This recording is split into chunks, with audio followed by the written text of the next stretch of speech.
My name is Naila and I'm here with Parminder Chadha. Can you please spell out your first and last name, please? Parminderchadha.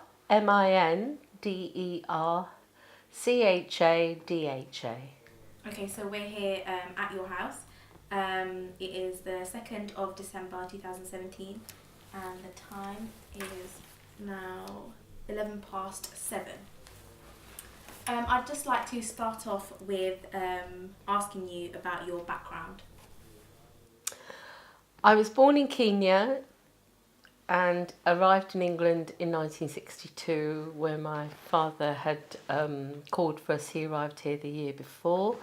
Where I'm from is a very difficult question. My family on both sides were originally from the Patwa region of what's now Pakistan and Jilin. My father's family from Jilin, my mum's family from Rawalpindi, and have a very strong identification with that part. So in part I feel I'm from there as well.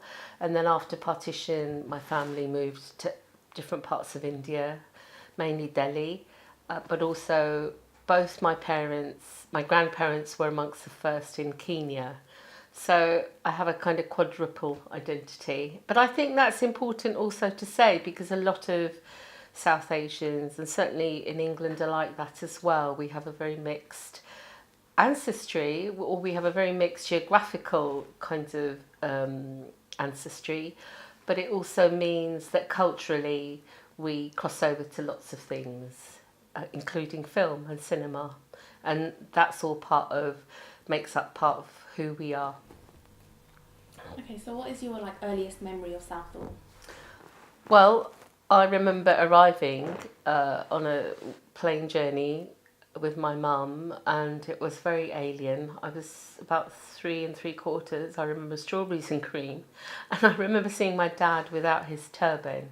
So I have quite a photographic memory. So I have images of Kenya at the airport in the luggage area, and kind of recognising him and not recognising him. And then I remember Southall, definitely. I remember Beaconsfield Road, where we came to stay in 2 rooms. I remember my first day at school, and I wouldn't go home because I'd wait for my dad to come. I don't know who was going to collect me. So very strong visual memories of Southall, and being very different to East Africa. I certainly remember the light being very different. I was very conscious of that then, and the greyness, but just this sense of kind of density. And then my other, I think most immediate experience of it was that we're not from here. We're kind of alien to this place, whatever it is, you know. But for me, that was slightly overridden, I think, with the security of having my father around me again, because that, I think, was quite difficult for me. I was very much daddy's girl. So Southall was very kind of built up and urban, or felt like that to us from Kenya. And I remember images of very key times in our life was like when the grocery man came, and in those days there was only kind of one shop, and the grocery man would buy his stuff from the shop and had a van fitted up with shelves and would come round and sell us groceries, and my mum would buy strange looking things from the van. And I remember going to the shops as well, but they were all English, generally English, so it was a very English experience. And I was of what we call one of the first, and there's a network of us that were, and now we've connected through social media, so always like the first child in your class, the first child here, the first Indian here, very much that experience of always being the first. So bearing the brunt of all of that, of being either strange and exotic, but equally so bearing the brunt of that kind of very brutal, hostile racism as well. Really hard, racism that was so steeped in this sense of, this is us, we belong here, this is our space, so who the hell are you? So no sense of how to counteract that. Yes. that feels like, I think that although others say they still experience that today, but what I remember about Southall was that there wasn't a visible Asianness, there wasn't a visible community, and that built up in my life in it. But we were also intrinsic, first my parents and then us, I was doing voluntary work from about the age of 7, 8. My mum said this word, teddy boys, and it was quite interesting because that's very much a term of the 50s and 60s for young kind of British youth, innocent. But my parents never let go of that term, because for them it was about hostile, angry, young, racist, abusive white men. And so when she said teddy boys now, currently, it was still the same, but this kind of seventh incarnation of them. And we were terrified because we would be spat on in the roads, and, they would swear at us, and the terms were horrible. It was like wog and coon. And I became a poet in the 90s, and I have a poem about it, and it's quite painful, but they were really horrible words. And packy, of course, a bit later, which was abusive in other words, because it was just. But wog, nigger, they couldn't even be bothered to work out the difference between black people and us, and we were all niggers, But the fear of being hit physically by them, the fear of them ganging up on you, beaten up, often people were beaten up. So it was that, but also other ways. Like, for example, I remember the dinner ladies in my school, and one of the first poems I wrote was about how the dinner ladies basically, not physically force-fed, although they did, but they would be very sadistic. So, like, we didn't eat beef, so they would not let you go out until you'd eaten beef. So they would do things like that, And as a child of 6 or 7, how do you counteract that? You have no sense that this is it's injustice and whatever, but when the world outside is saying we are the right and you are the wrong, you internalize that. So you become the wrong one constantly, or you become the problem, because that's what you're told you are. And I think that's also really important to remember, again, if there isn't a visible community around you, because you don't get that sense, of, oh no, they're like me and we're okay, So when we didn't have a Gurdwara to go to, when we didn't have cinema, we didn't have shops or anything, or when they started, they were really, really important, because they were kind of the places that we all gravitated to, and they gave us a sense of ourselves. They affirmed our existence. Okay, so moving on to cinemas and film. Did you ever visit a cinema in Southall? Yes, when the cinema started, a very big part of our lives. Prior to them starting in Southall, as a very young child, I remember going to Hayes, which is the next town along, where someone hired a cinema on Sundays. And I still distinctly remember getting off the bus with my dad, and I'd never seen so many Asians in my life. It was like an ocean of Asians. And it was such a surreal experience to me. I'd probably seen the most 20 together, but it felt like millions of Asians, and that was wow. And then this whole thing of the cinema, I remember it had 2 S's in the name, so it must have been called the Esplanade or something. And I also remember picnics. I remember the picnic and the food, but not so much the screen on 2 poles in a field. And there was a film, but the food took precedence over the film, I remember. And I think that they weren't necessarily all Indian films. I think some of them were the Pathé news films.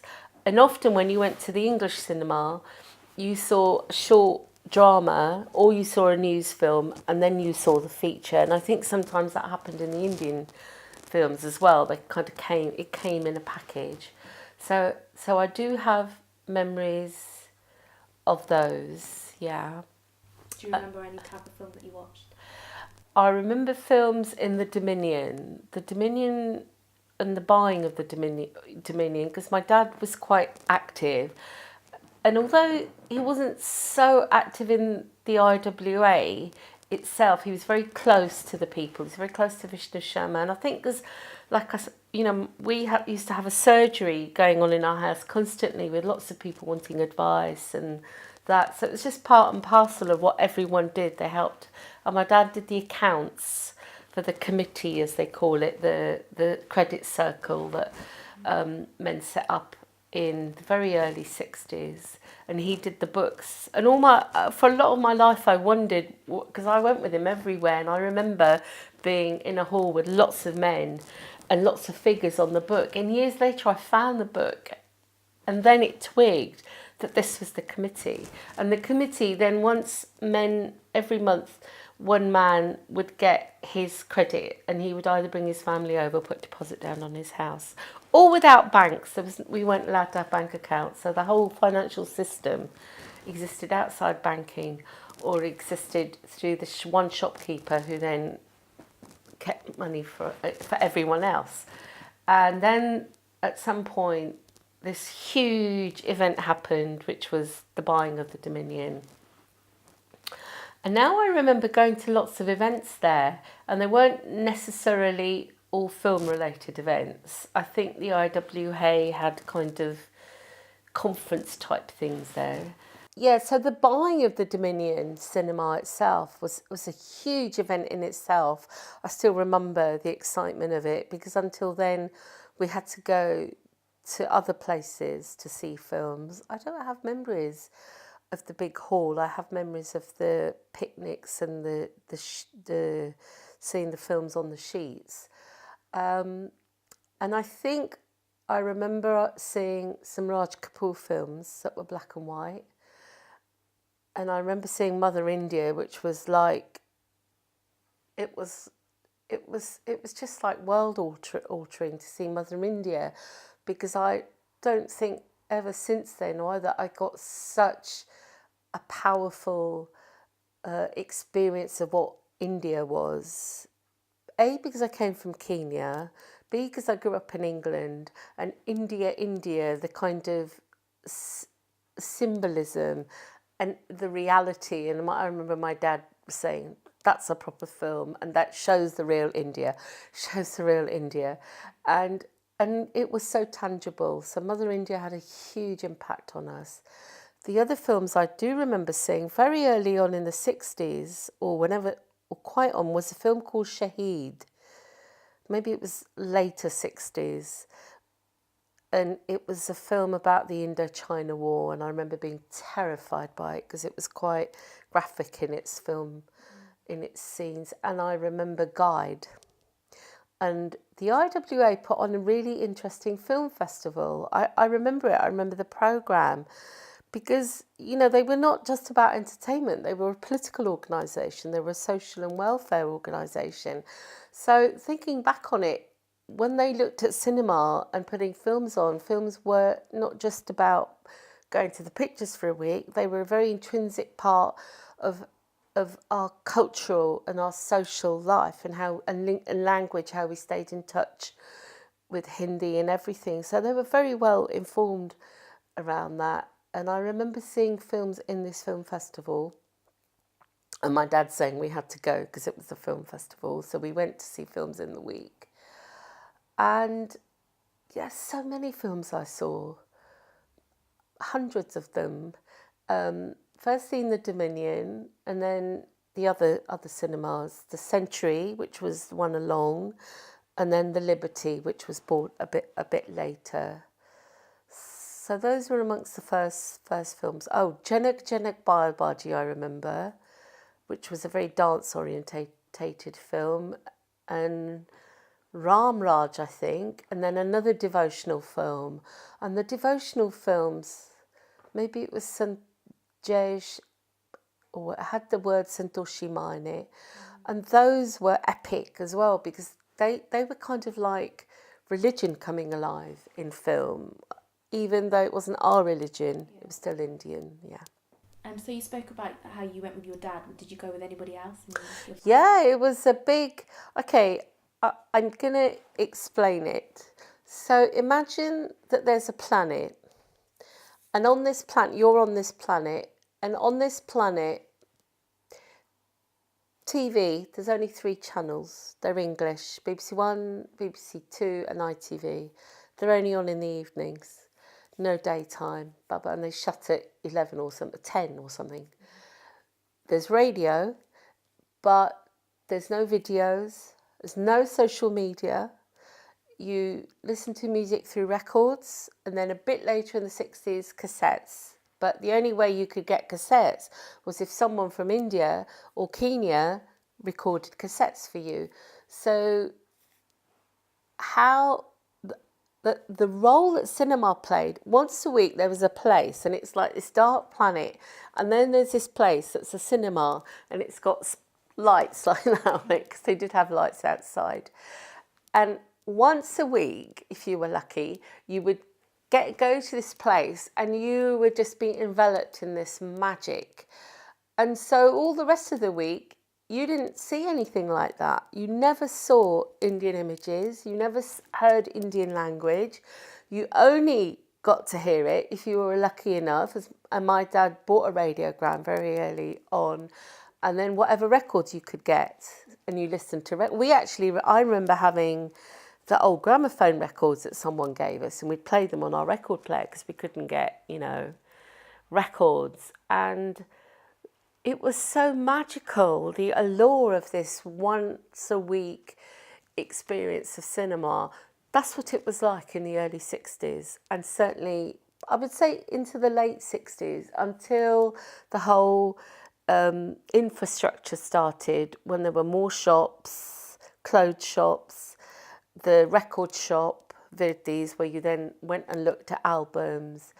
But it was so magical. So when the weekend came, everybody would descend on our house. I mean, my childhood, I cannot believe that there were ever less than 10, possibly 20, up to 30 people in our house at the weekend, because we were one of the first people to own a house. And my dad and mum, basically that was their life's work of nurturing and settling it. But of course everyone would come to see the films.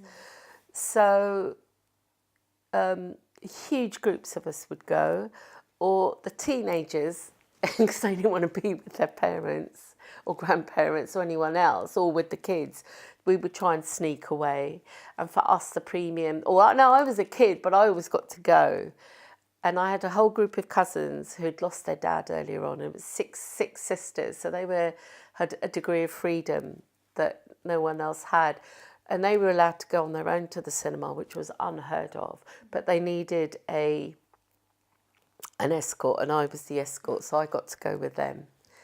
So I could go with a group, with one other, often 2 or 3, or like groups of 20 sometimes. Really, it was amazing. Family, uncles, aunties, cousins. Yeah, and our cousins, we were friends, so big groups. But the best thing was going to the late night shows on Fridays and Saturdays, because those were the ones that all the young people went to, and that was the one where the most fun was had. So with cousins and younger, just married uncles and aunties, and that was brilliant. They were great. I think that created kind of like a sense of cohesion with your whole family.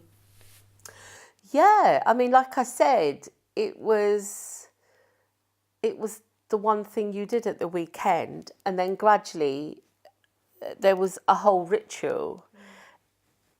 If I can explain the ritual was that you either arrived to stay, and you stayed Friday and Saturday and Sunday, some people did, and I had cousins, my dayas and my chacha, so my dad's brothers' kids were going through uni here, so we were family to them, real family, and they would be here in the holidays as well, some of the holidays. So you would either go to a late night show, because ticket availability became an issue as well, and then, or people would come on the Sunday to Southall, And if you lived a bit further out, even if you like lived in Harrow or Wembley or somewhere or somewhere else, you could only get certain things in Southall. So you would come, you would go to the temple, get your blessings in, have your lunch, have your langar at the Gurdwara, you would do your shopping, and then you would see your film. And somewhere along that time you would have a snack in the restaurants. And they were generally snack-based then. People didn't eat meals so much then because it was expensive. So that was your Sunday. But in that Sunday was so much adventure because you kind of went through the whole kind of town. And for young people, it took on a whole other kind of aspect, really. They were the kind of, I don't want to call them mating rituals because the mating really happened. But there was a whole kind of way that you went through the Sunday, and you lived on that basically for the whole week or till you got to kind of do that again. So films were intrinsic to that. So everything else based on whether you got to see the 1 o'clock show, the 4 o'clock show, the 7 o'clock show. So seeing the film was the priority, unless you were fairly religious and then you went to the temple first. But depending on what ticket you got to see the film, the 4 o'clock was the premium show because then people could go home after that. You did everything else around that. Okay. So what do you think about South Asian films? Why do you think they're so popular within the community? They were originally the kind of only cultural form as visual media came in, because of course people first had music and always music, and then the kind of religious traditions, which I think cinema, early Indian cinema, and I'm one of those people that make a very clear distinction between cinema and what I call Bollywood. And I really feel that it's a tragedy actually that term Bollywood has come to mean Indian cinema, because it only represents a small amount of very kind of masala-fied commercial pop, if you like, cinema, and it's meant a dumbing down of one of the possibly the biggest film industry in the world, but also one of the most diverse and greatest. It's got huge art, the tradition of kind of art and social films and whatever. You have to ask me the question again. I forgot the question. So how South Asian films are so popular in the community. Okay. Films are popular because I think Indians took to film. When I mean Indian, I mean Pakistanis and all South Asian communities generally, but I also mean the community across the world.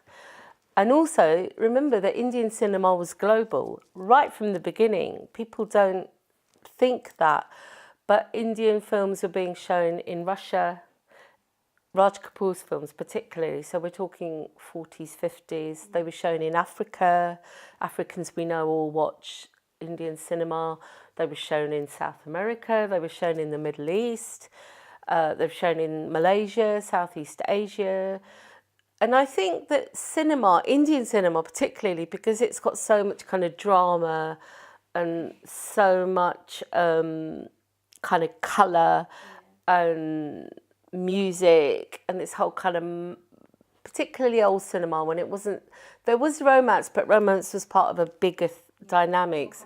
When you're in a temple or a gurdwara, I don't think it happens so much, but I've seen it ironically on TV now when some of the Muslim channels, when they're actually telling stories of the Prophet, or they're telling these huge legends, and it's like epic storytelling, or even when they're talking about Guru Nanak Sakis, and then they suddenly illuminate it with a religious verse or whatever. And I thought, film is a very clear and natural kind of child of that. We have huge storytelling. It's almost like it's in our cells, with the song and with the drama and with the kind of moral right, wrong and that. And so I think it was very natural. It became a very, very natural phenomenon for Indians. And also it's really glamorous, isn't it? It used to be so glamorous going to the cinema, and the kind of silent years, as I call them, from the mid-70s to some point when Indian films stopped, people started watching on video. That was like a big social hole, you know, that's a huge social hole. And it's thankfully it started up again, I think, I don't know when, certainly maybe 10, 15 years ago, when the multiplexes arrived and the experience of seeing film again. But of course, the other thing about cinema, and particularly for migrant communities, is that they give you a sense of your Asianness, your Indianness. So they give you a sense, and you don't have to be of that religion. You don't have to be, you know, you don't have to be Hindu to appreciate them. I mean, I'm born Sikh with Hindu ancestry, but it's amazing to see Pakistani TV and how programs are centered around Indian cinema and music, because it's so much a part of how we connect to who we are, you know. Again, with characters, and also it's very difficult to describe that if you grow up in another community, like a white English community, and you go to English schools, and the whole of life is kind of presented in another way, then that's where you get your sense of who you are affirmed as well, you know. So it's like, oh, they, you know, I mean, you would have to gagged me, bound me with ropes at some point, and then put me in a salwar kameez, I think, as a little kid, because we just thought that. But I very quickly with that, but I did have cousins that would never wear Indian clothes because, you know, we were always trying to fit in here. So we saw that as something we didn't want to wear. But I just remember seeing clothes, you know, that was a huge part of it. So I think certainly for older generations, films affirmed who you were so much. And also, it's really important to hear our language. And that's one of the mediums before TV, and they're the same, you know, all those dreadful Hindi soaps are the same. They're like early cinema, a lot of them. Dum, dum, dum, dum. They're very like early cinema, quite, you know, and I think they fulfill that really. And Pakistani soaps are much better, they're much superior, and they're much better written, directed. But it's really interesting because they're like the earlier social films up to about the 70s, where they talk about huge personal conflicts and people's kind of journey. Although the Indian ones do as well, that's it. It's about how people make their way through the world and make their way through life, you know. And you get to see that in film. Some people do it better than others. And of course, the whole kind of charisma, magic of romance, that's a huge thing, you know. So I went on a bit there. I'll just talk about that.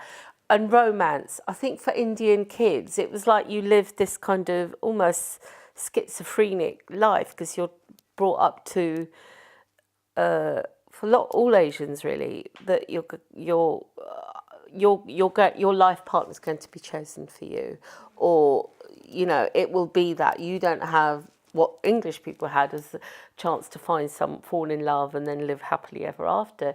So film was really important in giving you a sense of, yeah, well, maybe I could meet someone, you know, and maybe I could dance around trees with them, maybe not, but I might have a happy ending, you know. That I think that is a huge part of cinema as well. Yeah.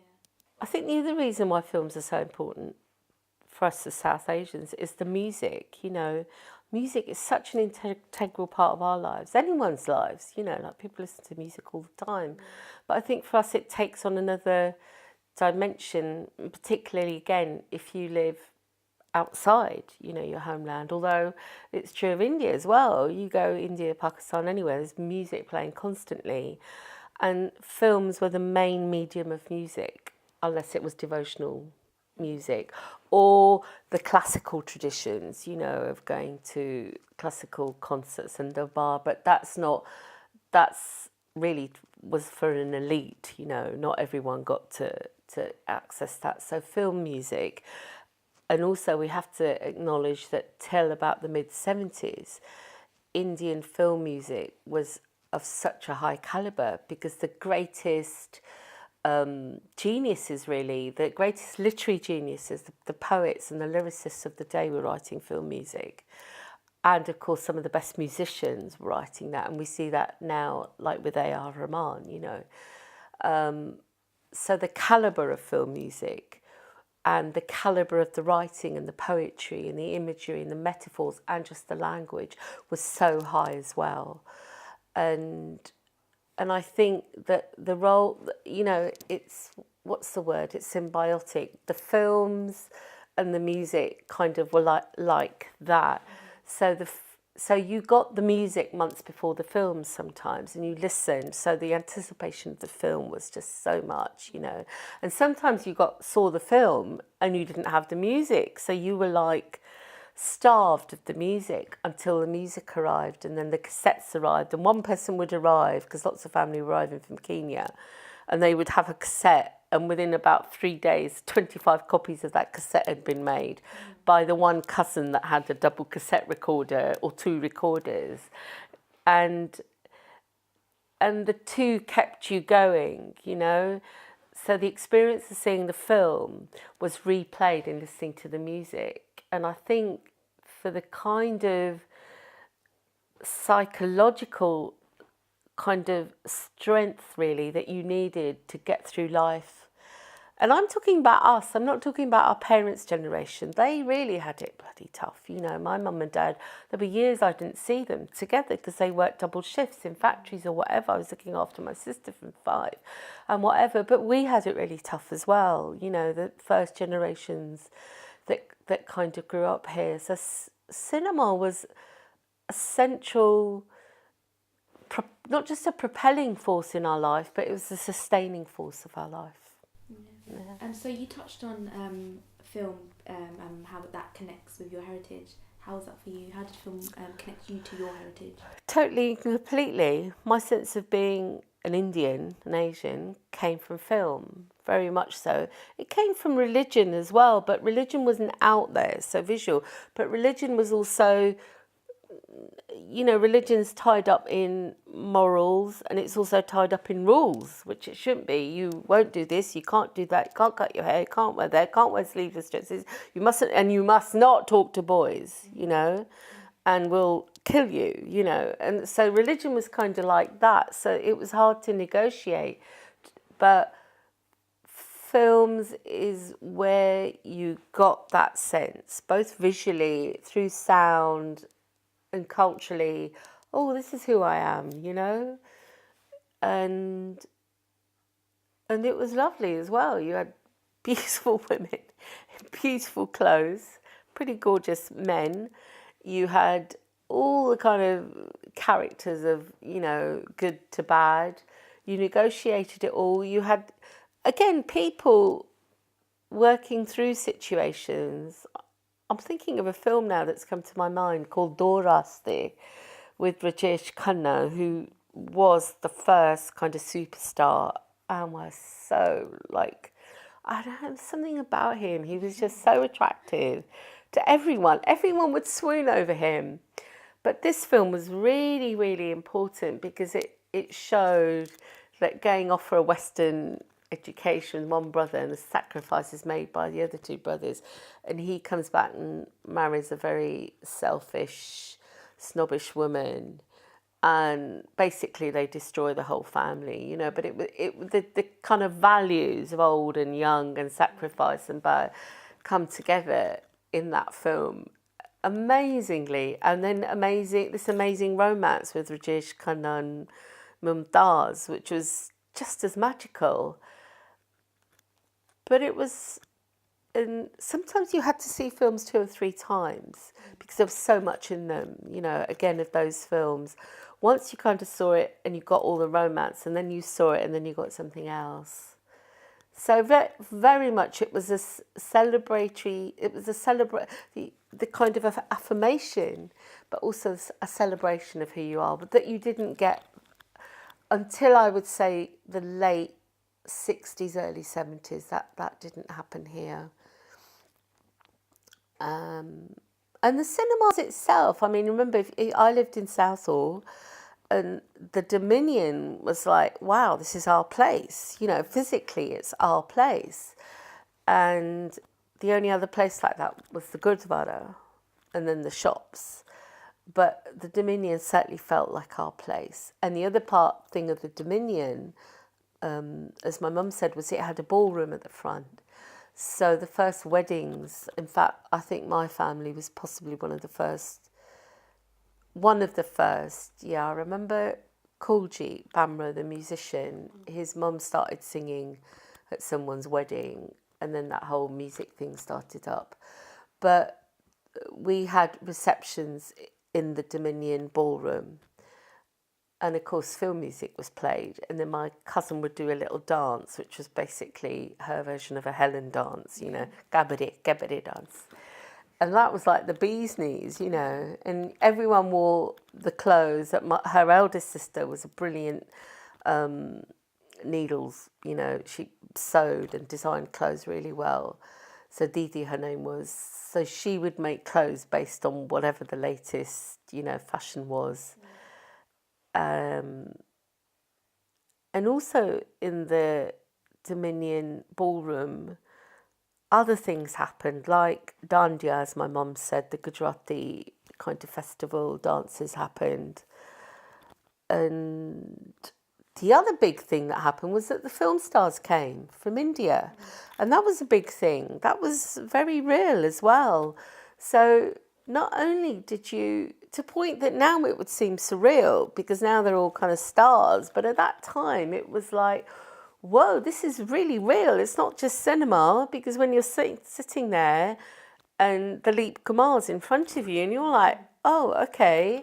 I mean, you're a child, you know, but I remember Sunil Dutt and Nargis coming and we went to see them, you know. It's really interesting. I have no sense of my mum around being with me there. You were talking about it.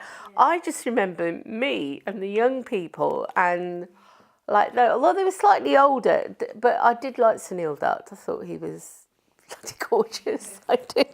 I do. And we met him in the motorway services, my dad and me, and he's from Jhelum, Sunil Dutt, where my dad's from, and they actually look quite similar. So there was he in a drainpipe suit like this with white cream trousers and a jacket, just looking like the most. And I couldn't even be more than 5 or 6, but already then I just had a sense of like, he had an aura around him, and with him was Mahmood, right? And we were in a service station, which was quite glamorous in the 60s, late mid 60s. And he didn't know that he needed to get a train. My dad just said, Badshaw, Tolalong, called him Badshaw. And then the two were calling each other Badshaw, having a conversation.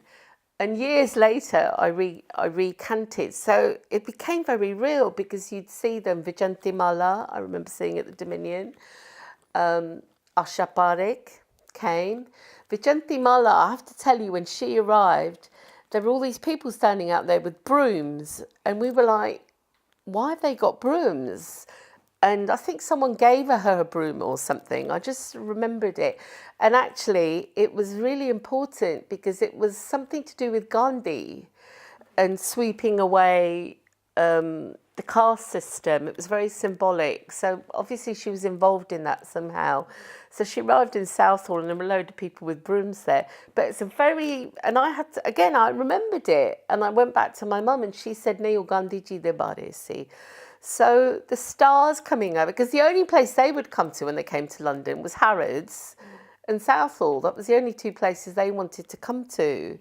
So again, the magic kind of, you know,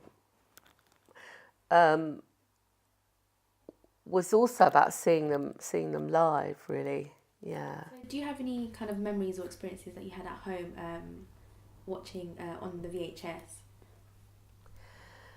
Yeah, I mean, the VHS, it had very mixed feelings about it, because on the one hand, you could see films when you wanted, where you wanted. And we bought one in about 74, I think, which I don't know if it was early or late, but it was certainly like, you know, you were the haves or the have-nots. You either had a video and you didn't.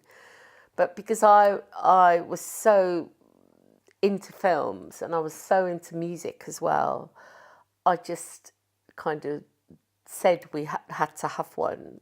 And I do remember watching films again and again, once you found someone that would supply the films. But it was never the same as seeing them on cinema. To me, it was a much poorer experience. Although, you know, you could relive the film again and again, but there was something of seeing it on a big screen, seeing it in a cinema, and seeing it as a social thing.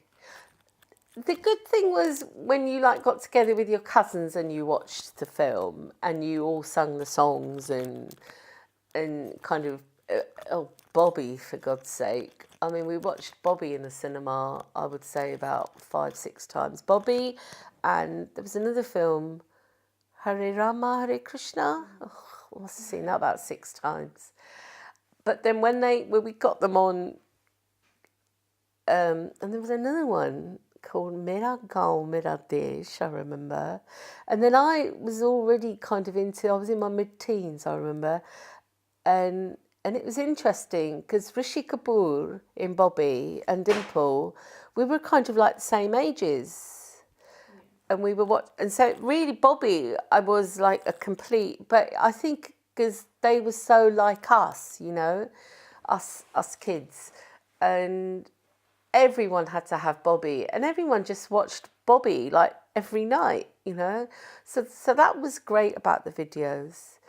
But I did miss cinema. I just thought it was the death of something, you know. It was so awful. But yeah, it meant my mum and dad could watch films. It also meant we could then watch videos of weddings, and then compilations started coming in of songs and things. And that was good about video. Okay. In your opinion, how do you think Southall has changed? A lot. There's something I want to talk about what seeing the film was as a young person. Can I talk about that? Yeah. So people often now like talk about the golden days of Southall, or people that experienced it and lived it.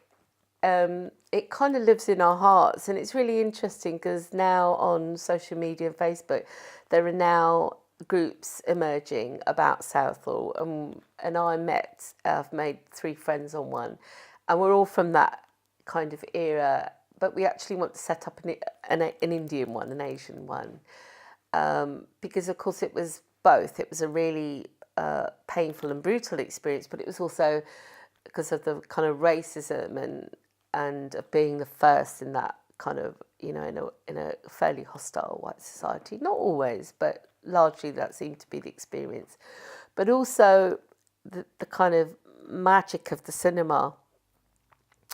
So what would happen as a young person, and this was your kind of high for the week, and for me it started quite young because my elder cousins would come, and then especially the girls, I would be their kind of person that they could go around, and because they had a kid with them, they could go into the cinemas and do the walk around Southall that normally as a single young woman they'd have never been able to do. And the girls went to look at the boys, and the boys definitely went to look at the girls. It was like that, and it was the only time you could do that. The only other place that ever happened was in the Gurdwara, but of course that was, you know, a very different thing. But often you'd see the same people at the Gurdwara, and so you'd basically have a relationship that lasted a Sunday. Or a few Sundays, because you never did anything else, or we certainly did. I certainly didn't. Most of us didn't. Others did, and actually spoke to the person or then got to know them or whatever. But generally it wasn't. So I just cannot convey how exciting it was that you were let loose for like these few hours in Southall, and all the young guys from anywhere and everywhere were there, and all the girls too, and you wore your best, you know, thing. And I remember fighting my mum to buy a chain belt to put on my tunics, because chain belts were the whole thing, and bell bottoms and God knows what.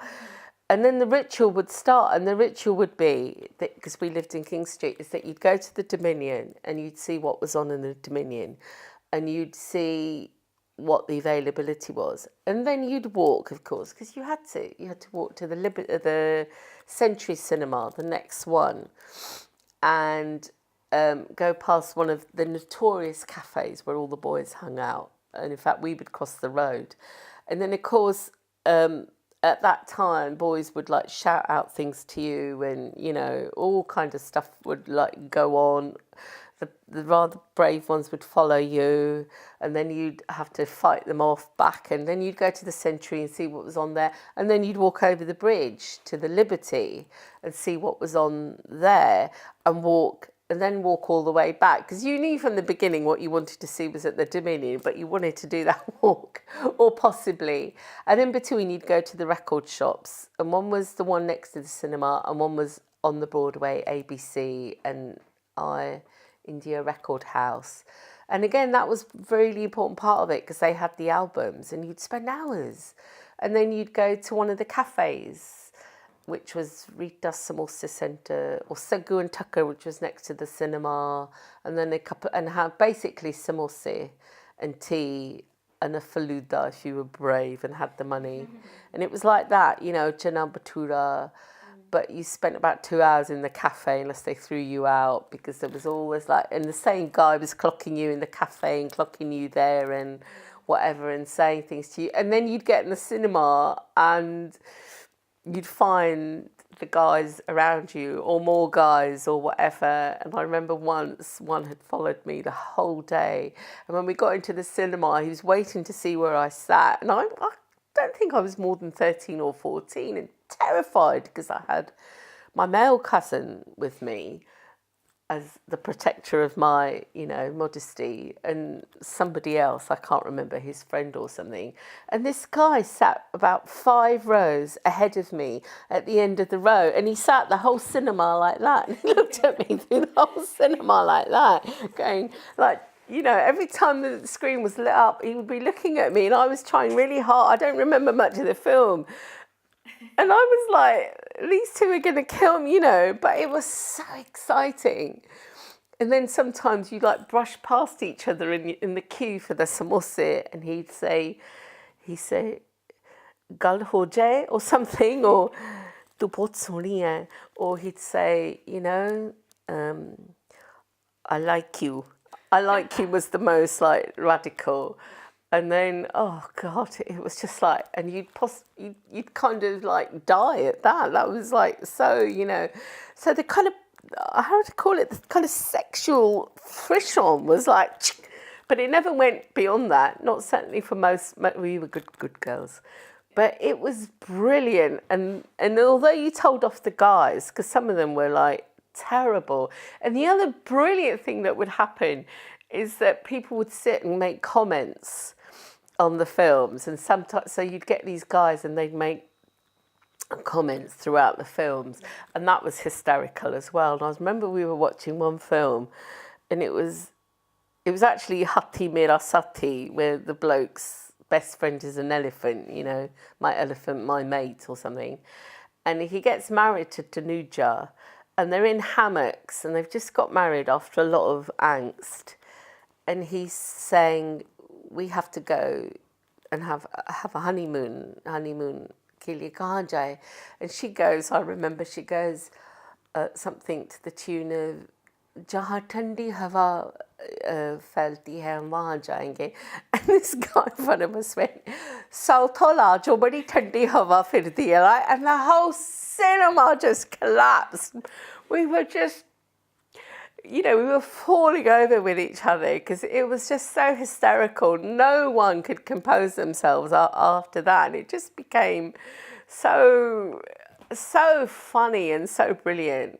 So like that. And then on the way home, if you saw them again, because the guys would angle to see you and try and get to see, I mean, even a lot of them weren't bold enough to say, I mean, the days of asking, we didn't have phones, so they didn't ask for your number, or they'd say, you know, they'd work out where you lived, or they'd say, door school jandiyan na whatever, but we would be terrified that they turn up at the school and then an uncle would see them or whatever. So it was all started, consummated, and ended all around the cinema, and that's how it was. But it was so brilliant. It was just magic. It was magic. Did you feel like the cinema gave you kind of like a sense of freedom when you was exposed to all these things? Yeah, I mean, it was where it all happened. So going to the cinema was like, bam, the boom, bang. You know, nothing has ever compensated for that. Nothing I've ever, possibly maybe just going to like an Indian show where the stars are, the Bollywood, you know, they have that for young people. I've been to a couple and they're a bit like that. You kind of have that sense, and nothing else really. Yes, of course. What am I talking about? The first raves, the first Bhangra raves. They had that. They kind of had that, but they were dance based, you know, and all that. They kind of took over a bit really from the films. But yeah, the cinemas, like I say, it was such an intrinsic part of your life, you know. For my whole family, my community, it was really like that. Sorry, I really wanted to convey that. That's fine. Yeah. So, And then how, in your opinion, can you explain to me how Southall has changed? How Southall has changed. Well, from its heyday, Southall has changed a lot. Before, I would say up to about the kind of 80s. The Southall of the 60s and 70s was this amazing cultural centre, and the place where a lot of people came for a lot of socialisation and whatever. That's been one of the biggest changes. The end of the cinemas really kind of, for a while, Southall was depressed. It was officially depressed and it was horrible to come to it. And then, of course, the riots happened and that really changed Southall. But it was also, and I was away at college then and I wanted to go and my dad wouldn't let me go because we were kind of defending ourselves. But that was important because it kind of brought the political situation poof like that, and also it was a community organising itself. You know, it was Southall saying, how dare you do this? And the battle with Ealing Council has been very historic. So of course it's no surprise that they allowed the demolition of the Dominion to happen, it being a listed building, because they knew that it was the hub of the IWA and they knew that it was, you know, it was a place where people gathered. You know, it was a hugely socially important place. So that changed Southall, and there were some very dark years. And also gangs took hold of Southall as well. So there was a lot of kind of gang warfare. And gradually, the Panjabi community, whatever faith, do you know what I mean? As they started to get wealthier, they moved out into all the suburbs. So, and it really annoys my family when they say they live in Harrow or Pinner or Staines or something. And I'll say, oh, well, it's all Southall, isn't it? Because they all started from South, and it really annoys them. But it kind of is. And then they got very gentrified or bourgeois and got very snobbish about it. And as they started to be able to, because they kind of started, and my dad did the same, said, oh, it's a ghetto, and moved us out to Croydon. So that was very sad, I felt. And then, interestingly, because I moved to North London to study, and then I met my husband and settled there. But it's like the East London ghettos. One lot community then moves out and another one comes in.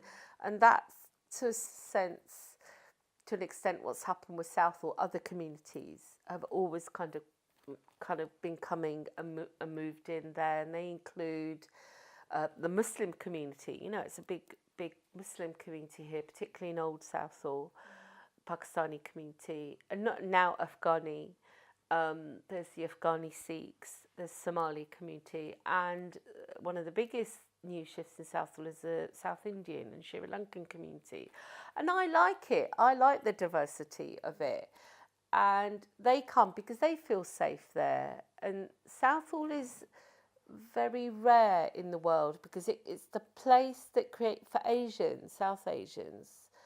It's a, I think possibly the only place outside South Asia that gives them a sense of homeland, and that sustains in Southall, and I think that's very important to say.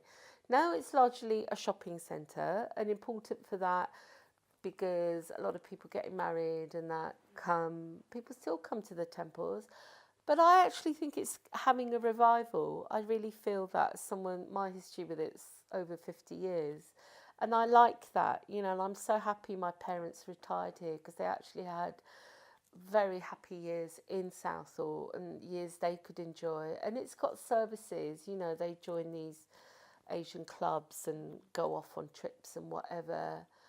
And gradually the restaurants new restaurants are emerging. A lot of the old businesses have died, but that's part and parcel of life, I would love to see a cinema in Southall again, and I hope we did try with a couple of them, but the big issue is parking in Southall. Yeah. But it would be great if a cinema kind of came back. But these are different times. There's social media. Yeah. But people also come, and English people are coming back to Southall. They're buying property here. A lot of mixed couples live here. They like it. And maybe because to me, I have a history of knowing how special it is. I think it still does sustain a sense of Southall is Southall, there's, a year or so ago, someone posted about the big blue gas tower. It's being demolished, and it's an iconic kind of landmark in Southall. And people are devastated about it, like people are crying about it. And that was so interesting to see because it represents, and posts coming in from Canada and everywhere, and this huge kind of thing of what Southall's meant to people in their life journey. The same thing, it's where a lot of people felt very secure, got a huge sense of affirmation of their Indianness, just really could eat that food, that's like them. The other community, of course, that's come in is young Indian labourers, from the Panjab. And I like seeing them in Southall as well because things have to be pretty bad in the Punjab for you to come and do the kind of labour they do in Southall. It's not good, But they, again, feel very happy in Southall. So I think it's different changes. It's not that kind of glorious wonder of the old, but I think it's got other strengths, and that the legacy of cinema somehow is still linked to it. Maybe through music and whatever. The shops changed, and they went through a time where they weren't that good, but that's changing again. So yeah, I've got really I'd love to live here when I'm older. Great. So we're coming to the end of the interview now. Was there anything else you think that is relevant or important that you'd like to say that you haven't mentioned? I said a lot. Busing, again, was this another wonderful initiative by the inherently racist council, Ealing Council, and they just set upon this policy that I think was originated in America somewhere, where the local schools were so filled with Asians as they thought that they would start busing them out to other areas. And it was awful. My experience of it was seeing kids and also newer arrived Asians, and there were two groups. So they were Asians from East Africa that started coming after the kind of East African exodus started in Kenya in the mid-60s, but also a huge wave of migration from the Punjab. And suddenly we would just... I would catch the bus from Southall to Hanwell because I went to a girls' school in Hanwell. It was quite a kind of prestigious school. It was one down from a grammar school, and it was awful because I was bullied mercilessly there. So it was a horrific experience. But I still, in all that, inherently knew at 12 or 11 that I was in a much, much better place than these poor kids that would turn up. Hundreds of kids would turn up to one of the key stops, which was on the high street outside Lidl's now, and just this whole fleet of coaches, and they would pile on these coaches, and then they would be driven out somewhere to school. And in the winter months it was dark and it was awful, and then they would be brought back in later. And I was kind of watching it, on my bus journey to my school, and it just felt so dehumanised. And although I didn't have a lot of contact with those kids on it, as a community, we knew that it was a dreadful thing, so awful. And I think kids that were, particularly Northolt, which is north of Southall, was very, very racist. It's like Britain First or whatever it is. It's real NF country, as that time we used to call it, NF country. So the kind of alienation of then going to a school miles away and then experiencing that hostility there, and the same issues of saying, you come into our territory, and we've got the power to do whatever we want to. And this is just from the kids. God knows what the teachers were like. But it remains as the feeling of it is as a really dark blot. And on one of the Southall sites, there are people have talked about busing and just how cruel and alienating it was for them. And then there was quite a big campaign to stop it because the community wasn't that kind of organised. But also the reality of it was that there was hundreds. The wave of migration was huge then, but it was an appalling way to do it. And I think that it reflects what's always been this battle between the local Conservative Council and Southall. They systematically disinvest in Southall.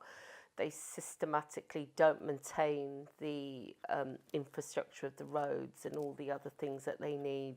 The parking, they could have dealt with parking in Southall, knowing that it's a major shopping area ages ago.